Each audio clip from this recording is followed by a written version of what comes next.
Hi, Mrs. Gunn. We are Team Galaxy, Daniel, Toby, and Heather. We are doing research on the Galaxy S4 and how it compares with Apple. And we feel like our question is, should Samsung open up their own retail store? Because we feel like they're only up there in the commercial world, but not really present in the tangible environment. Kind of like the Apple thing. Yeah, kind of like the Apple thing. Yeah. So for the fast food project, we actually did Sonic, which is America's Drive-In. There are three specific times that we tried to measure. We wanted to specifically measure order time, so how long from the time that they hit the squawk box till the time that they left it. So, say it took them 30 seconds before they could order, or they got right in and right out. From there, we measured the time in line, so from the time that they left the squawk box till the time that they hit the window. And then also from there, we did service time, so how long they were at the actual window. The times that we were there Friday, Saturday, and Sunday. Friday was 6:20 to 8:20 p.m. Saturday was 11:30 till 2, and Sunday was 5:30 to 7 p.m. Some assumption and problems that we kind of ran into. One thing, we actually videotaped our all 6 hours. We were just at one location. We were at the 71st and Lewis location. So in videotaping it, we sacrificed a few things like gender and demographics, but we felt that it was a lot easier to get significantly more accurate time because we could go back and review it. And some of the assumptions that may cause problems, we assumed that, like in the squawk box time, that time might be inflated because someone wasn't able to get to their order right away or things like that. And then a few problems that we actually ran into once we were actually observing, just kind of situations that happened. Occasionally they would not serve the people from the window. If someone had a drink order, they'd come out, bring them the drink, and kind of process their order faster, so they may not necessarily ever hit the window. Another one, we had a guy that randomly drove up to the window and just kind of sat there for a while, and it backed up the line for a while, and then he just drove off.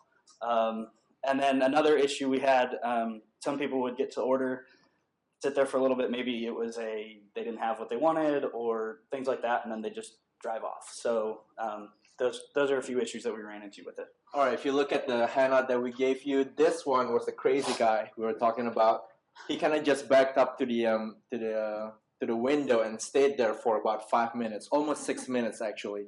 We're not sure doing what, but because of that, the time in line of the cars in front of him grew like so much more. All right, for the blue ones, it should be like dark gray in your paper. That's the one that they are served outside. So like the guy just came outside and served the food there, and then they never hit the counter. They just left. For this one, the lighter gray on your paper, those are the ones who left. So they were in the squawk box for about 2 minutes, 1.5 minutes, for example, and then maybe they don't have what they want and they left. If we're looking at the mean standard deviation, it's kind of crazy, I feel like, because the standard deviation is really close to the mean, meaning that it's really sporadic. The data we have here, you can see there's like huge change from like 17 minimum, 15 to maximum of 154 seconds. So that's quite a lot of difference in the serving time. Saturday, look at the time in line. We got minimum of 9 seconds in line and 784 seconds. So 784 is like 13 minutes in line. So that's also a huge number. So in average, you can look at the last total column average mean 7.8 minutes for Saturday, which is I believe is the longest one. For Friday, 5.7 minutes, and for Sunday, 6.6 minutes. So you have in your hand to review the numbers as you please.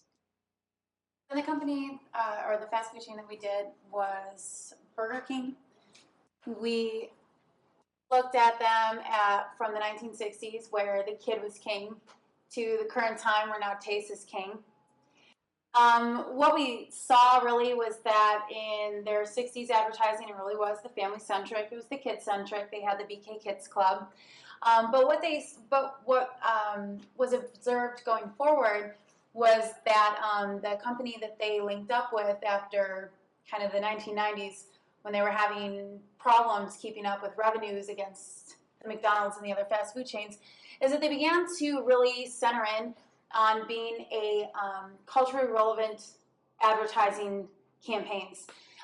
They really targeted the males. They were going for more of the 18 to 34 demographic, but doing so through more racy and controversial means. They reactivated the king in 2003.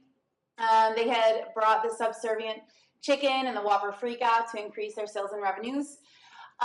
We saw that they even came out with what was supposed to mock something like a Slipknot or an Insane Clown Posse type metal group, the Cock Rock.